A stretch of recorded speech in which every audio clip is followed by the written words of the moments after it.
Hello everybody and welcome to this video teaching you how to play the game of no thanks. And let me tell you, in all of these how to play videos that I've been doing, I have never had such a physical reaction to the game that I'm sat next to. I have laughed so hard playing this game. I've been so annoyed at myself. I have been desperate to play it again.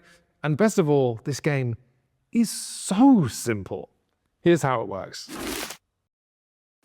The first thing you're going to do in this game is take the cards and the chips out, and you're going to deal a certain number of chips to everybody. Usually that is 11 chips per player, but if you've got a 6-player game, everyone's going to get 9 chips. If you're playing a whopping 7-player game, everyone is going to get just 7 chips. The next thing you're going to do is pick up the deck of cards, make sure it's nice and shuffled, and then deal out 9 cards. And you're going to burn them. That means don't burn them. That means you're just going to put them out of the game. So 9 cards are missing and nobody knows what they are.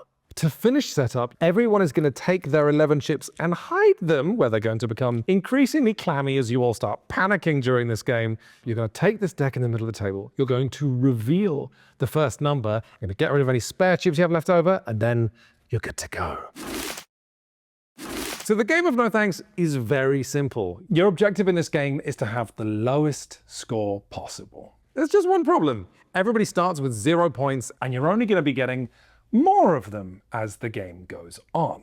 Basically, over the course of the game, you're going to be accruing cards in front of you. The cards range from 3 to 35, and the number on that card is the number of points that card will get you. So this game's all about not collecting cards, or at least collecting small ones. In a bit more detail, the way this works is that one player around the table is going to take the first turn, and they're going to be offered this first card on the top of the deck. And whenever you are offered a card in the game of no thanks, you can either accept it, which in the case of this whopping 34 is a horrible idea, or you can say, no thanks. You can reach into your secret pile of chips and place one of them on the card. Once a player has wisely declared no thanks, play then moves on to the next player around the table, who is, in this case, probably going to say no thanks as well. They're going to put one of their secret chips on this card, and play continues like this, with the card amassing more and more and more chips until it probably looks something like this. And at some point, either through stubbornness or just being worn down or actually deciding it's a good idea,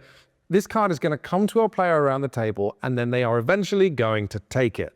And what that means is, yes, they do get 34 points in this case, but also they get all the chips on the card to add to their stash. Also, when you choose to take a card in no thanks, that is not your turn over. You're going to take that card and put it in front of you, and then play continues with you. You then look at the next card off the top of the deck, and you can either take it, again, horrible idea, or declare no thanks. And at that point, play continues with the next player. That is almost the entire game of no thanks, but there is one more rule that makes this something more than a game of trying to look for bargains and panically trying not to run out of your secret chips. And that is that if you ever get 2 numbers or more that are consecutive, they are not in fact worth their total. That entire run of numbers in front of you only counts as the lowest card. So let me give you an example. Let's imagine I got the number 22. That's awful. Let's also imagine that I then picked up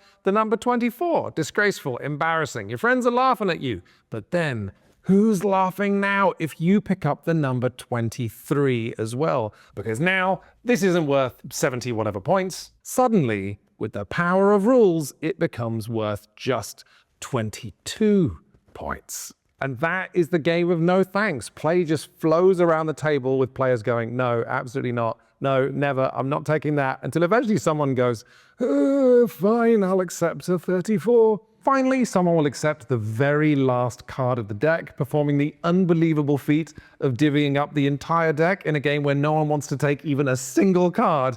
And then it's time to score. And your score is really simple. It is all the numbers you've got. But of course, if you have any runs, you only count the lowest number, and then all the chips that you're left holding at the end of the game reduce your score by 1 point each. So that can add up to a serious benefit if you've managed to hoard a whole lot of them. Though, of course, the real benefit to hoarding a lot of chips is making the economy tighter for all of your opponents. And once you've tallied up your scores, you're gonna have your winner of no thanks, and probably also a lot of frustrated people who are saying, no, let's play again. I'll do better next time, I understand. The thing about no thanks is it's one of those great, simple, quick games where you can plonk it down with no explanation on strategy whatsoever, and then the game slowly revealing itself to everybody what the strategy is, what mistakes look like. That is part of the game. So while, yes, I do mostly love this game for the joy of watching my friends get backed into corners and then having to make horrible decisions, the other thing I love about this game is that my second game of it looked nothing like my first, and my third game of it looked nothing like my second. So frankly, there's no reason for you to be listening to me anymore. You've got all the rules, you're ready to play. Just get involved, start making mistakes, and start learning what a fantastic game this is. Enjoy.